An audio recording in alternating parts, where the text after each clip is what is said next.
Hi, TikTok for beginners. My name is Julie Anderson. What do moderators do on a TikTok live?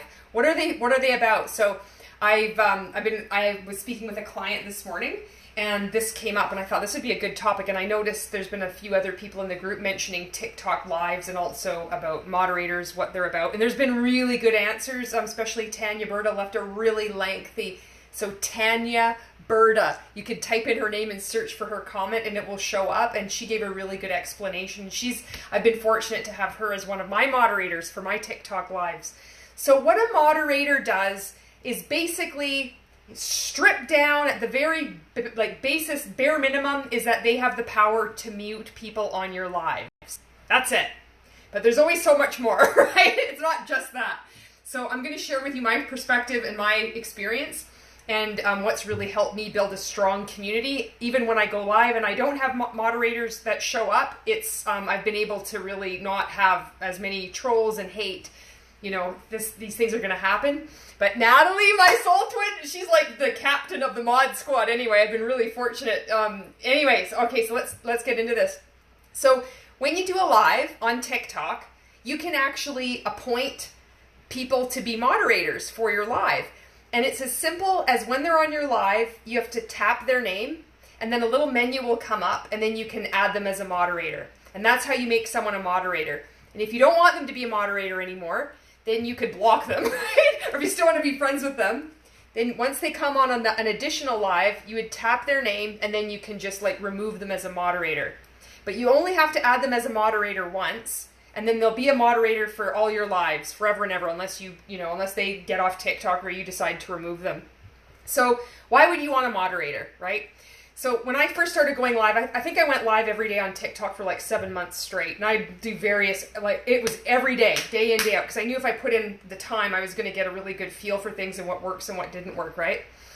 And what I did is that I knew people would naturally step up into leadership positions the same way as you see happening in this group here, where there's always people that seem to keep answering the questions. People naturally step into those roles, right? And people will also naturally step into roles where they want to be rewarded with responsibility. And those are the people that, in my opinion, you want as a moderator. Because when somebody is a moderator, they shift from the role of being entertained and a spectator to actually having some kind of responsibility. And you might think, well, what's the big deal? All they are going to do is mute somebody if they're getting out of hand. But that means they actually have to be engaged. They're kind of representing you as well. So the first thing is to always, always, always, always ask someone's permission before you just add them. Because some people don't want that additional responsibility. So, and what I did is I just let people, I'd see people that would always show up during my lives. I would see them comment and answer questions in my comment section to other people. And I'm like, who the hell is this? I'm like, I gotta follow. This is how I met my friend Natalie, my soul twin. I noticed her commenting and answering people's questions in my comment section. I'm like, I'm not even following this woman. I need to follow this person. And I followed her, and then she ended up becoming like one of the best mods ever. One of my dearest friends as well. So you'll see people that naturally behave in certain ways. That's one of them. They're just already helping people. If they're on your lives and they're greeting other people, hey guys, it's back, nice to see you. You feel their energy. And then I would ask them. So ask those people. It's like, oh, would you like to be a moderator? If not, no big deal.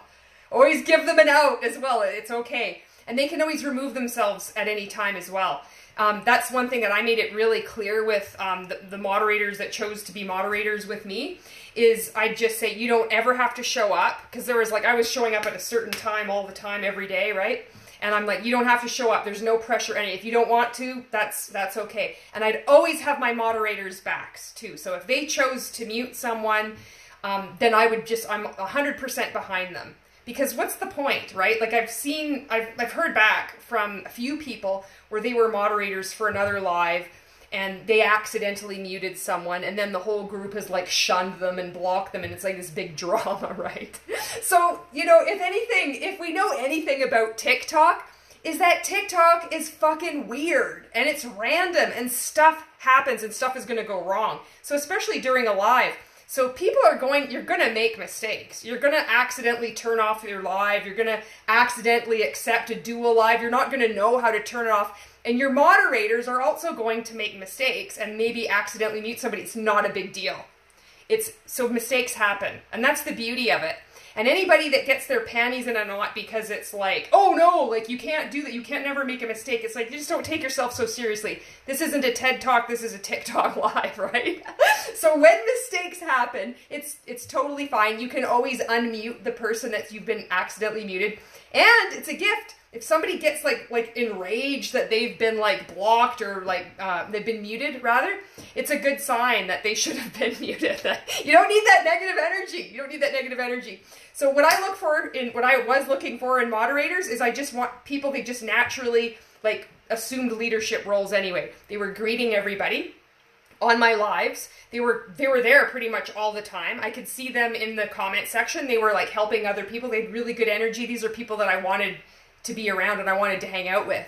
And so then I asked each of them personally, would you be open to being a moderator? Like, and this is why I really respect how you show up and how you're helping people, and I'd love it. And if not, that's okay. And you don't ever have to, you can just do it this one time or whatever. And everybody accepted, and they all became like this like super cool unit and just moved as like a really cool team. And so when we'd have a lot of people on with a lot of trolls and stuff happening, they'd be like muting and like we'd be like messaging. It's like, oh, watch out for this person. So it can really function as a good team. So you might be just starting out and you have nobody show up on your lives. And that's exactly how I started out too. I had there'd be like one person and that would be it. And I started off, I had no idea what to do. So I would like put my makeup on and I'd like talk for 2 hours and like nobody would show up. There'd be like there's always this one guy that would show up and he'd always make it really awkward by pointing out that he was the only one on there.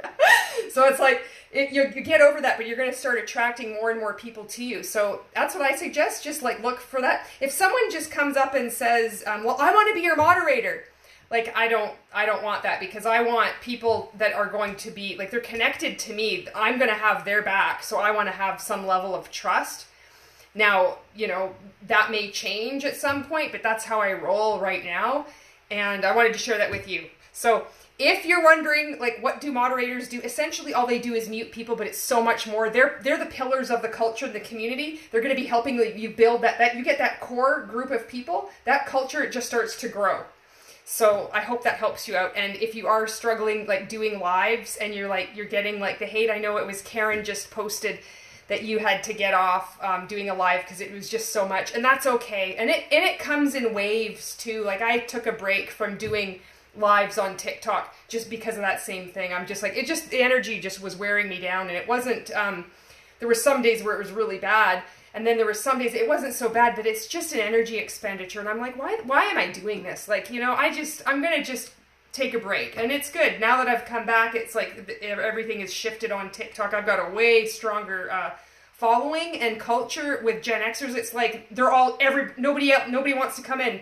So, except unless they're Gen X and they have a good sense of humor, they kind of get the vibe. So it's almost like it repels it. So there you go. I really hope that helps you out. And Desi says, thank you for sharing. Thank you for watching. And Natalie has the last word. Natalie says, mods have a responsibility to protect the atmosphere. I'm going to expand on this. Keep it a positive space where all can just enjoy. We get rid of the negative. I'm going to read that comment for you again from Natalie, because this is the difference. I don't think that people necessarily understand that you're really shifting from moving somebody from a spectator, somebody who might not be creating content at all, somebody who might not even leave a lot of comments. Maybe they're just on your comments. Maybe they might be kind of like one of your followers and like, friends or whatever, but they don't want a lot of, it's moving them into the spotlight, right? So I'm just going to read Natalie's comment again. Mods have a responsibility. Why does this keep scrolling up? To protect the atmosphere. Keep it a positive space where all can just enjoy. So if you just think of what that means. So it's no longer just sitting there idly and like thinking what you're going to type in there. They're now actively using their energy and empathy to like, this person is saying that, and it's answering questions. You're like, oh, well, what is this about? It's like, she's reading a book right now for a literacy session, and like, it's a lot. It's work, right? So love on your moderators. I would always thank each of my moderators, call them out by name at the end of every live. There'd be some days I'd screw it up and I'd forget, what person or whatever. But always give them love. Always give them shout outs. and because they're really doing you a service. So there you go. I hope that helps you. And thank you, Natalie, captain of the mod squad.